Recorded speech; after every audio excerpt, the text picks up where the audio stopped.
Everybody, I'm here in Breckenridge, Colorado with Gene and Susan. Gene turned 70 this weekend, so we're up here golfing, having a good time. It's 12,000 feet though. Breckenridge is 10, but he's way up on the mountain, man. They sell oxygen at the gas stations here, okay? Just so you know. So it's like it's high. The altitude is high. By the way, I got my bright orange EXP cup today. Good to see it. And my orange wrist. I'm feeling very EXP, baby. Good to see you guys. Mm. Okay, well, if you're ready to get this party started, I am. What I want to say is this. The right people in the world can change, the right people in the room can change the world. So I want you to put a meeting together. You and three other people, you and two other people, you and five other people, you and 50 other people. But set up a lunch, set up a breakfast, set up a dinner, set up a agent attraction boot camp in the mountains or at the lake or at a river, rent an Airbnb for a night or two and invite in your favorite speaker. Invite them in to fly out. You'll get a speaker in there and do an agent attraction boot camp where you get to hang out and spend a chunk of time actually learning. So the right people in the room can change the world. Number two, be vulnerable. Be vulnerable. People love authenticity. You can't fake authenticity. And they respect it. If everything's always perfect, nobody likes that. So share your failures in a proper way, and don't be afraid to tell someone that you went bankrupt 10 years ago, or you lost your home to foreclosure 5 years ago, or 25 years ago, or you've used to be an alcoholic, or you beat drugs, or whatever it is. Be vulnerable. You've all heard me talk about it. I went bankrupt in 1996 myself. Lost everything we owned in 2008, 9, and 10. Got thrown out of my house in 2010. That was 15 years ago. I had to go rent a house. It was EXP before I bought another house. It was EXP before I paid off all my tax debt. You don't have to be something you're not. Be real, right? Now you do it a positive way, like, not a negative way, but you know what I mean? Number three, share your breakthroughs. Man, when you get a breakthrough, share it. Talk to everyone about it. Be excited. Teach other people. Help them with what you've learned. It's awesome. People ask Pace Morby. I think he's the most profound thing to hit real estate in 30 years. So Pace, why do you share exactly how to do it? He said, I have like $1 billion worth of assets now. That's like 1/10 of 1/10 of 1/10 of a percent of what's out there. There's trillions of dollars in the marketplace. There is enough for all of you. You should be studying Pace Morby, watching his videos, and picking up, even if it's a little condo, a little whatever, and you can totally start small till you have the courage to do more. But the journey of 1,000 miles begins with the first step. If all you have the courage is to buy a little condo with seller finance, then do it. A friend of mine just bought $1 million house back east for 20,000 down. 20, what is that? It's 2% down, right? 2% down. That's not much, and the seller, and their interest rate was like 5.2, and did seller finance on the deal. And he took over the mortgage, and they were going to lose it to foreclosure. They said, here, take it over, give us 20 grand, we're out of here. And so you got a great house for $1 million house. If you went to a bank, it'd be $250,000 down. So there's ways to do this stuff. Number four, it's the one conversation on every trip that is priceless. It's the one conversation on every trip that is priceless, but you got to be looking for it. You got to be looking for it like gold and diamonds and silver. And you go, aha, this is why I came to San Diego. This is why I came to Tahoe. This is why I came to Charlotte. This is why I went to Miami XPCon. And it's the person you meet when you weren't expecting to meet them, but you're in the gym, you're at breakfast, they walk over to your table, and you got to ask, I don't want to bother them. That's actually a really prideful thing to say. You're not humble enough to ask. Asking for help, there's a needy way of doing things, and there's nothing. Hey, I'm in Seattle, you're in San Diego. We're not competing. What's your best way to get seller leads? What are you doing to hit it out of the park right now? You're killing it up in Toronto. What are you doing to sponsor agents? You just sponsored 20 agents in the last 3 months. What are you doing? And so, you can argue for your limitations, or you get to keep them. The choice is yours. And these are just mantras to live by. They're principles to live by. You tell your kids, if you argue for your limitations, you get to keep them. I'm afraid. Okay, you'll be afraid. I don't have enough money. Okay, you're broke. I do this, but I'm not outgoing enough. Okay, I guess you'll never do it. You'll never be outgoing, and you'll never be where you want to be. And so you know what grown up, mature people do. They do it even if they feel like they're going to throw up, right? They do it in spite of it. So just keep that in mind. Number 5. Of course, this is something Tony Robbins, I'll just never forget it, early this year in the Zenith Business Club. He says, what was the defining difference that made people successful? Like the truly successful people. You look at Bill Gates and Elon Musk and all these different people, and he said it actually isn't intelligence, because there's rooms full of educated derelicts, as our colleges are producing, educated derelicts. But he says it's not intelligence, it's hunger. The differentiator was hungry. What he noticed after the last 45, 50 years of talking to people, it gets down to how bad do you want it, and it's the struggle that gives you self-respect and credibility. So the cup you're praying that God takes away from you is the cup you actually need to drink of. When you're going, why God? He's going, yeah, this is why, because you're going to be so desperate, you're going to cry out to me. You're going to be so desperate, you're going to change. And so I love that. Number 6, high energy equals high performance. Write that down. High energy equals high performance. So get your energy up. Don't eat a bunch of carbs and sugars. Pound a cup of coffee if you need to, but mainly diet, exercise, energy. I was talking in my notes. I was hanging out with Jim Quick the other day. He said this. It's really good. He said, if I can find it, my notes, I have it right here. Oh man, where did I put it? It's in that Brent Gove Bible. Yeah, my little Bible. Well, I'm not seeing it. He had it here earlier, but he said energy, it comes from, it's not something you have to go get. It's something that comes from within. I'll find it. I wrote it down, but anyways, we'll get back to that one. Okay, so we'll keep going. Number 7, here's what you got to do. Tony Robbins said this: you got to execute one thing at a high level.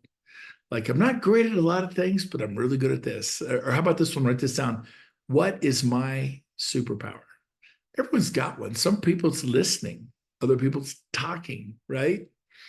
Other people it's being empathetic. Other people it's taking action, take immediate action. It always freaks my wife out. I hear something, I take immediate action. Tony Robbins says, take immediate, massive action. Just go. And some of you relate to that, some of you don't. Number 8, you can't fix what you won't face. You cannot fix what you won't face. I love that. Love that. Number 9, proximity will change your life. Be careful who you're hanging out with. It can change your life for the bad. That's why we tell our kids, right? Hey, don't hang out with that group of kids. Don't hang out with that guy. Don't hang out with that girl. He's bad news. They're bad news, right? And I don't mean a snotty way, but it kind of matters who you hang out with. If you're hanging out with people who are negative and grumpy and always complaining about politics or this or that, and it's going to rub off on you. You'd be like, that's right, the doggone Democrats, the doggone Republicans, to Trump, that Biden, both sides of the fence, right? And so you got to protect what goes in, because if you're just constantly around negative, constantly watching the news, whether it's CNN or Fox News or MSNBC or ABC, you're constantly watching that. You're like, why do I struggle? Because you're constantly filling your mind with garbage. They will bring out a bus went off a cliff with 40 kids in it. A plane crashed in Abu Dhabi. Before, you only kind of knew what happened here, but with the advent of satellites and instant, instantly what happens. So every horrific thing, the bad news sells. It sells, and you think the world's going to hell in a handbasket. That stuff's always been going on, and so what you focus on expands. So be careful what you allow into here. The Bible says the mind is the gateway to the heart. And so be careful what you allow in there. My kids, I'll give you an example. Two of my kids were going to watch a scary movie. One of my daughters like, oh, I love scary movies. They told me what movie it was. I look at them. We were in Tahoe at this beautiful place. I shook my hand. I go, don't do that. That is absolute garbage. It's fun. It makes me jump. I go, watch Raiders of a Lost Ark. That'll make you jump. Watch The Bourne Identity. Find other ways to be kind of get your little, but without such negative, I go, that's absolute garbage. And once you see it, you can't unsee it. Like I remember watching Friday the 13th 40 years ago. It scared the bejeebies out of me. And then I watched the first Halloween all time, that scary movie. And I wasn't a Christian. I was just, a beer drinking high school student. And I remember my sophomore year in high school, Del Campo High School, Sacramento, California. I stood up with like 20 other kids. Sophomore year after Halloween was over, I go, that was complete and utter total garbage. I'm just telling you right now. I looked at all of them. I said, I will never watch another piece of garbage film like this ever again the rest of my life. I'm upset right now. It was a slasher movie. If you know the Halloween movies, it's not funny and it's not okay. And I said, by the way, I never have ever again. I don't allow that filth. And I didn't know better, when your freshman year in high school and your sophomore year, I just was cool. Everyone was doing it. But I remember standing up and being pissed. And I'm just like, this isn't good. This is bad. And so don't forget, you still got to do that. And so proximity will change your life, and also getting around the right people. That's why I've joined masterminds. I started with just forming my own. Hey, the three of us, let's get together. It's free. And then 10, and then I paid $500 a month to be a part of this, and $1,000 a month to be a part of that. And 10,000 a year to be a part of this mastermind, 25,000. Then I've hired coaches, and you keep kind of seesawing your way up in life so you can have a better faith, a better family, a better finances, a better, I pay consultants to look at my business from 50,000 feet and to show me where I'm blowing money and where I'm not investing properly and where we're not saving properly. And I pay thousands of dollars every month. I probably spend 30,000 a month now on that stuff. And you're like, oh, that's crazy. I go, no, it's not. It's be like you spending 300. But I don't mean that in a braggadocious way. I used to spend nothing on to get help from people at church. But the more you're blessed with, the more you need help. I'm humble enough to go, I need help. I'm not an expert. I pay 6,000 a month now to a family office to show me, okay, here's everything you own in the world. Here's the percentage you are. And right now I'm 44% in real estate. It's way too heavy. And I always promised I'd never do it again. And I'm doing it again because real estate's fun to me. It's exciting. But guess what? When I was all in real estate back in 2005, 6, 7, 8, 9, 10, it wiped me out. When you're all in technology and the dot-com bomb, when all the people that are all in on tech, they lost everything. All in real estate, they lost everything. Yet have asset allocation. That stuff's boring, I know, but until you lose everything, and it kind of becomes a little less boring. You know what I mean? You got to spread it out and you got to learn how to do this. And I'm like, okay, we need to go a little bit more over here. And when we sell this property, instead of buying another one, we're going to push it out because almost half of what I have is in real estate. Even now, I promised I'd never do it again. And I'm drifting back that way because to me, real estate's sexy. It's fun. It's great. And I'll be heavy. I'll probably be the heaviest in real estate because I'm such a believer in it. But with fixed rates and, it'll be done differently. Number 10, major decisions are made at major events. Come to Miami, get around people, stock the speakers on stage. You stay at the Lowe's Hotel. By the way, it's sold out. We tried so hard to get one more room, but don't stay at an Airbnb because the speakers aren't at your Airbnb. They're, Glenn Sanford isn't there. Amy Weaver, a vice president, one of the speakers on stage, they're not at your Airbnb. So when you get the chance, like in Cabo, you can get an Airbnb in March, stay at the Hyatt Ziva Because when you're having breakfast, then Glenn Samper comes sits down at your table, or you're out at the pool and there's Leo Preja, our CEO of our company, or maybe you're out marlin fishing and on your boat walks Jay Kinder or Tina Cole, and they're marlin fishing too. So you spend the day marlin fishing with Jay Kinder or Tina Cole or Veronica Figueroa or Gogo Benke or Casey Jiha or whoever you like, right? And those opportunities happen because you're staying at the headquarter hotel. So remember that. Number E, and major decisions are made at major events. You like something will snap and go, next year I'm speaking on that stage. And you go do the work. Number 11, I love this one. This actually came from Jim Quick. Information with emotion is unforgettable. I'll say it again, like, I'm so embarrassed I cried, or I was just angry. And there's bad anger and there's good anger. Good anger is when you're mad at yourself. Like, I should have done more than I could. Next time that won't happen. Good, that's good. There's bad anger where you beat yourself up or you beat other people up. That's kind of a bad anger. There's a good kind of I hate to use the word, it sounds weird to me, but I'll use it, righteous anger. We all know people who get angry and they're hot heads. That's not a good kind of anger. I'm not talking about that where you end up doing road rage or screaming at someone in aisle number 17 of the grocery store, right? That's not the kind of anger I'm talking about. It's the kind of anger where you're, man, I've had enough. I'm going to do this thing. And then, another one is, here's the quote. I actually wrote it over here. You don't have energy, you generate energy. It comes out. You don't shoot it, you don't inject it, you don't smoke it, you don't drink it, you don't snort it. Energy is something that comes from within and goes out. And people are attracted to people with energy. There's something about her. There's something about him, and they're going somewhere, and they're like, "Hey, come with me. We're barbecuing Friday night, hot dogs and hamburgers at my house." Well, my house isn't nice. Well, then maybe go to Kathy Downs' house, or maybe go to Tammy Cook's house, or David Gurwell's house in Hilton Head. There was times where I didn't have a nice house, but I had friends who I go, "Hey, can we get everyone together and barbecue Friday night? I'll get some hot dogs, ballpark hot dogs." You don't need filet mignon and lobster and crab. I mean, if you can afford that and you want to do something sweet and do something fun, it's Easter, fine. But quit telling me you can't afford to do it. You can do it with your stager, do it with your photographer. Tell your photographer, let's get some people together. And then you could split costs, maybe stage your photographer and your home inspector. And the bill's $500, but you divide it by 4, now it's 125 each. So again, I want to keep it really simple, simple scales, fancy fails. Don't like, I can't. You know what I believe? I believe that you can't. Right? I can.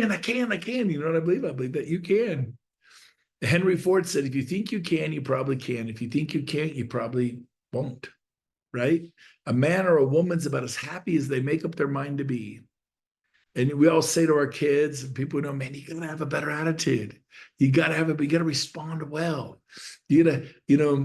Something happened yesterday. I don't remember exactly what it is. Oh, I do. I lost the presidential suite for Miami. The hotel's remodeling it. Now they're trying to get it done. We found out yesterday. Nope. I got all kinds of events planned and things happening. Now I could get really mad at the hotel, but I'm like, what do? When the stuff hits the fan, we smile big and we roll with it, baby. That's responding well. Me being all mad at the Lowe's Hotel, they're remodeling the president's suite. I have it booked, and oh my gosh, the problems. This is going to get the problems. It's so this happens with your sellers, and it happens with your buyers. And guess what? Sometimes you go to list a home and someone listed it that morning. Sometimes you go to show people property and they go, we bought a home last night. You're like, I bet it happened. It's a rite of passage. You call them up. Hey, let's get together. Oh, I'm sorry. We couldn't find it out. We listed the home 2 weeks ago. It's actually sold in escrow. We're halfway to Montana. Oh, that's great. That's so great. That's so great. We've all had that with buyers, sellers, and it will happen with agent attractions. Somebody will sponsor someone you've been working on for a year or 2 or 3. It's like you can get mad, or you can go, what can I learn from this? The winner says, what can I learn from this? You're never losing if you're learning. Learning's good. It's okay to lose. You guys need to actually, you're not winning more, you're not losing enough. The more you lose, the more you win, because you learn from losing, unless you're not learning. How do you not learn? You get pissed that Coldwell Banker stole your listing. How do you learn? You tell your sellers, okay, I'm so excited for you. I'm gonna work hard to bring a buyer on this $5 million listing. And inside you're going, you're like, I thought I had this one sewed up, man. I can't believe I didn't get it. But you also say, hey, can I just ask you a question? This is how I provide for my family. And I really want to learn, what could I have done differently? And they will glad hand you, oh, no, you were great, Jill, Bob, you were great, Brent, I've had people do, no. I go, no, seriously. I mean, if I was that great, you would have picked me. They go, no, you really were. You were our second choice. We interviewed 3 companies, 5 companies. But I said, okay, but I'm more interested. What was it that Compass agent did? What was it that EXP agent did? What was it that Remax agent did that I didn't do? Like, I want to get better. This is how I provide for my family. And I'm excited. I'm going to bring a buyer. I'm super excited. You don't want to feel bad, but you want them to tell you. And they will tell you, they go, well, check out this listing presentation. And you look at it, you're like, holy Toledo. I need to up my listing. My branding sucks. My marketing sucks. And you go, okay, how can I fix it? And I don't know how I can fix it. So you go, Tony Keene, one of our, hey, you know how to fix it? Kathy Dowd, do you know how to fix it? Brent Gove, do you know how to fix it? I don't know how to fix it. Jake, oh yeah, here's how you fix it. It's got to humble yourself and ask people, how do I fix my social media presence? I'm invested in a company with millions of dollars, millions of, not all my money, but there's millions and millions been invested. I have hundreds of thousands of dollars in. They have 400 followers on Instagram, which is unforgivable. My daughter, who hasn't messed with her thing in 2 years and created this little Instagram, has 900 followers. And I pointed that out, and I've never really paid attention to it. It was something I invested in years ago and forgot about it. And I think it has a high upside, but I'm like, are you kidding me? And they go, your Instagram game needs to improve, right? And so, but you can improve these things. Who could teach me about TikTok? Who could teach me about Instagram? Who could teach me about, well, long form video, and do it. Be a doer. The Bible says be a doer of the word, not just a hearer of the word. Same thing when you hear Tony Robbins or John Maxwell or Brendan Bouchard or whoever speak, man, take action. Like, you should be all taking notes right now and go, okay, what can I apply? Teach these notes, and it gets into you. Then you, like, I can't tell you how many times I've said, take massive action. And I take it all the time. Take instant massive action. My wife's like, you are so fast. I go, yeah, why wait? Oh yeah, I'll get to that tomorrow. Tomorrow may never come. And so I'll say that. Number 13. In the beginning, you make your habits. In the end, your habits make you. I'll say it again. In the beginning, you make your habits. In the end, then your habits make you. So make your habits, man. Again, you get the big 5: family, faith, fitness, finance, and fun. What are you doing to have fun? That one always gets kicked to the bucket. What do you do in the area of faith? Are you applying yourself? I ran really hard this last week, and I got to be honest with you, I have the Bible app on my phone and I have not read it. And I need to take action there, and I will. I know, Kathy Dowd, I know. And so I am not perfect, and nobody else is perfect. And so you could be honest, and I could feel it in my spirit. I need to get in the word, and that's important to me. So take action.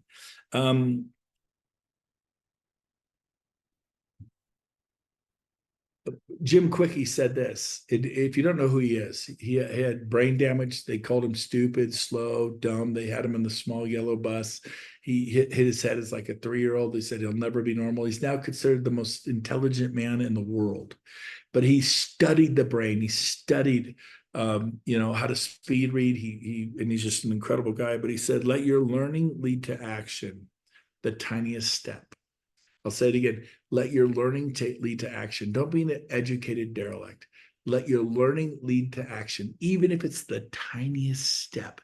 Take one step forward. Be brave and text someone and say, I need to meet with you about Instagram. I need to meet with you about long form video. I need to meet with you about AI. Just send a text. That's a tiny little step. And now you did it. They're going to respond back. Okay, when we meeting, right? So take action. I love what Jordan Peterson said. This is from my Jordan Peterson notes. He says, are you a faithful scout of the future? I'll say it again. Are you a faithful scout of the future? Where's the silver lining? You know, and it came to pass. Like where's the good? There's, God closes one door, he opens another. Out of every adversity are the seeds of equal or greater opportunity. Out of every adversity are the seeds of equal or greater opportunity.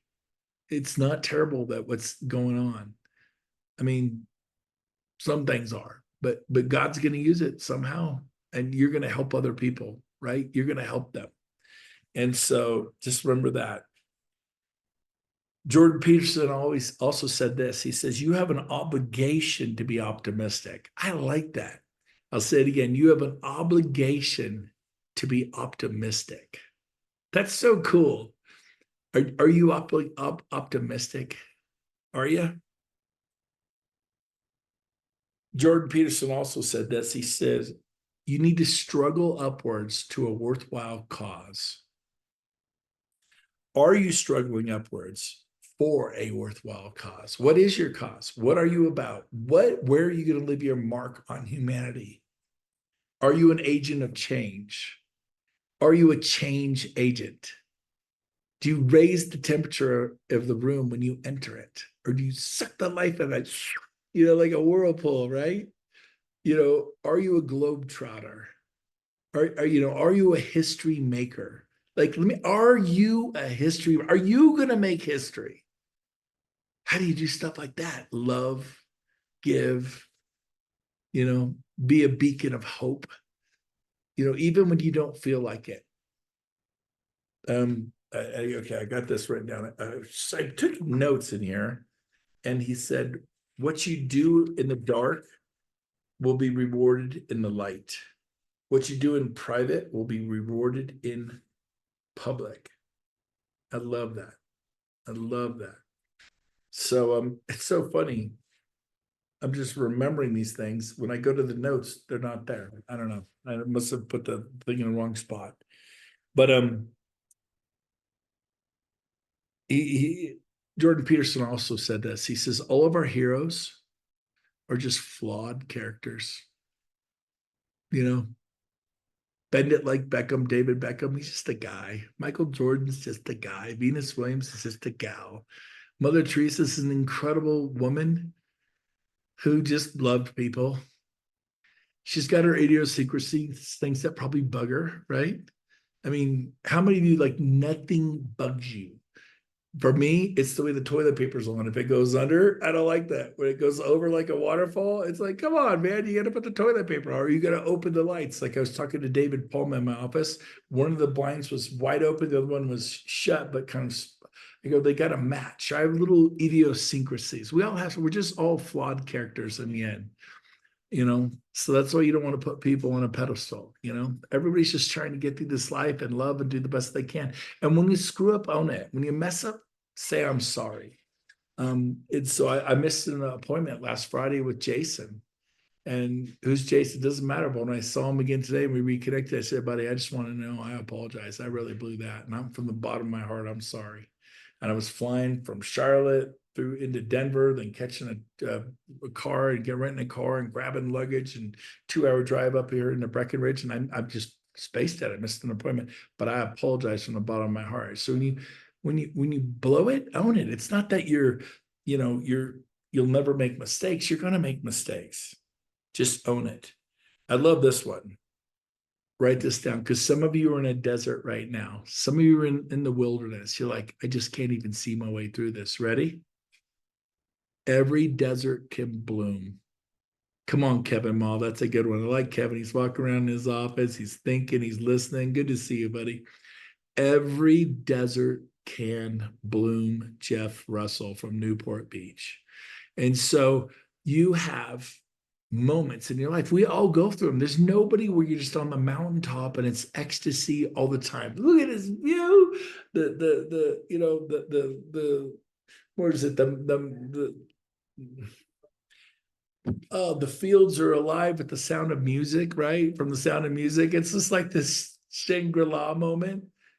We all have other moments. We all struggle. And so it's okay. But every desert can bloom and will bloom. You just got to keep believing. I love this one. The path of existence that is adventurous means that you will dance on the edge from time to time.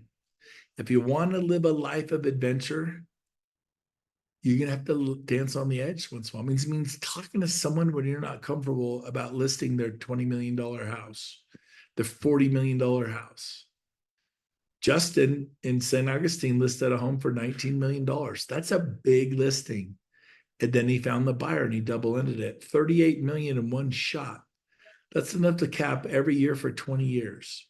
And why not you? And here's why not, because you don't believe it can be you. And so it absolutely, we're not splitting atoms or launching satellites into the sky or creating nuclear fusion, guys. We're helping buyers buy, sellers sell, and we're attracting agents. We're convincing Bob to leave Century 21 and to join EXP. You know what? Bob will leave Century 21 or Jill will leave Berkshire Hathaway because Bob knows that you love him. Jill knows that you love her. I'm not talking about romantic love. I mean that you genuinely care for them, and you've been able to convey that from the heart. And again, they'll go, man, I don't know what it is about Matthew Mall, but I love that guy. I don't know what it is about Kathy Dowd, but every time I get around her, I feel better. And they want to go where you're going, and they want to be where you are because you're that guiding light. You're that beacon of hope, Jeff Russell. You're a beacon of hope. And you're you listen. Let's see if I can find this. He said, listen, seek first to understand, then to be understood. Again, that comes from Jim Quick. And I'll say it again, seek first to understand, then to be understood. You know what's funny? I was talking to another agents today, and they go, I just got the phone with so-and-so, and they were so ticked. I mean, they were cool, but they're like, man, that was a frustrating call. Why? Because this particular agent kept cutting them off, cutting them off, cutting them off, because I couldn't even share every time I'd like to share my point of view, they would cut me off. Seek first to understand, then to be understood. There's an old saying, what is it? In other words, you want to get the story first before you rush to judgment, right? I forget, I don't quite have that one right. Does anyone know what that one is? Is it's you want to understand what's going on before you pass judgment. Like ask a lot of questions. Make sure you get a lot of clarity on what's going on. And people will love you. Your clients will love you. Other agents you're trying to recruit to EXP will love you when you really get to know them.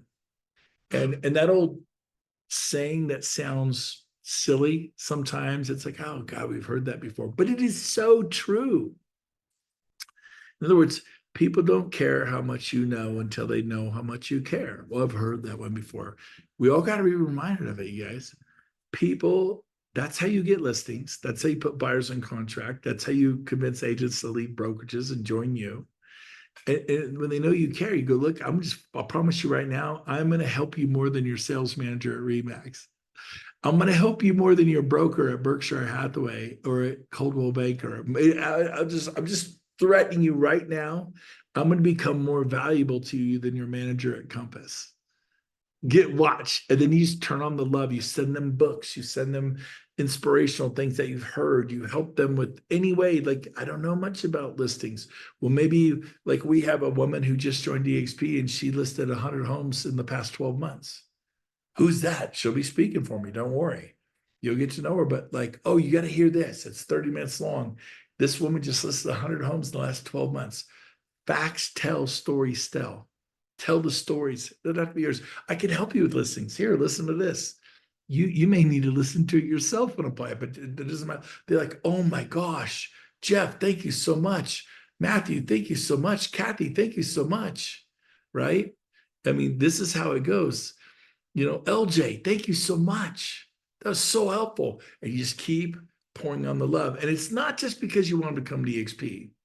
It's because you are a giver. In life, there are givers and there are takers. And you, my friend, want to be a giver. Write this one down. Make sure you dream so big that it creates rooms for others and demands that you help them. That's a BG quote. That's my baby. Make sure that you dream so big that it creates room for others and demands that you help them. And what's it all about in the end? It's about one simple thought. You got promises to keep. People ask me, why do I work hard? I work really hard with passion and fire, 20 to 30 hours a week. I don't think that's that much. I know what it's like to work 60, 70, 80 hours a week. I know what it's like to work 6 and 7 days a week. I know it's like to get up at 7 or 8 in the morning and go till not 7 or 8 at night, go till 1 or 2 in the morning when you fall asleep at the office and you wake up at Remax at your desk at 1:20 a.m. You're like, man, I got to go home. I can't tell you how many times I've fallen asleep at my office on a Friday night. And so, you know what? You got promises to keep. You're going to help other people. It keeps me going. I have no intentions. People are like, why don't you just retire and check out? I go, I'd be bored. How many rounds of golf can you play? How much pleasure, and you only cut a steak so thick. You know what's meaningful is when you've helped change somebody else's life. When you're giving them a hand up, and sometimes you give a hand out. You know, you give to people who are really in need, and other people just need a hand out. Man, they just need a break. But you gotta want it. You gotta want it. Fire in the belly, desire. The 3 Ds: desire, dedication, and determination. The 3 Ds: desire, dedication, determination. The 3 Ds. Do you have the desire? Are you dedicated? And are you determined? Apply those things to your life. It'll be awesome. Okay. Our next speaker, I'm not sure if Verl's here because of the way this is set up on my wife's computer. I can't see Verl. Is Verl Workman in the house? He's on in about 1 minute. And because I'm on Kathy's computer, I don't get a host look. So is anyone I missed number 1. What is number 1? the first thing I said? Mm-hmm. Oh, you were taking notes. Oh, The yeah. the right people in the room can change the world. The right people in the room. By the way, I have friends who I used to pull together 40 years ago, and they're with me at EXP. And some of them weren't even in real estate, but I convinced them to get their real estate license. But we formed a bond. And you think, well, I don't have that. I'm 40 years old. Do it now. When's the best time to plant a tree? 40 years ago. What's the next best time? Today. You know, Colonel Sanders started his empire in his 60s, like 65, 67. Ray Kroc started McDonald's at 55. Oh, there's Burl. There's Burl. We're letting Burl in right now. So, boom, he's here. So what we're going to do right now is we have Mastering Sales with Verl Workman. We're going to switch gears. And he's one of the top trainers in America.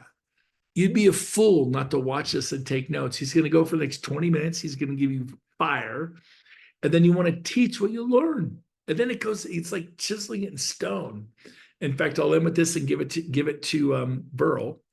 It goes like this. When I went to college at Chico State in the 80s, it was voted the #1 party school in America. It's exactly why I chose it. But chiseled in stone above the science wing of the university, it said this, chiseled in stone, and it was profound, and I never forgot it. It said, today decides tomorrow. Because I will do today what others will not do, so that tomorrow I'll live the way others will never live. It applies to fitness. It applies to faith. It applies to your family. And it certainly applies to business, finance.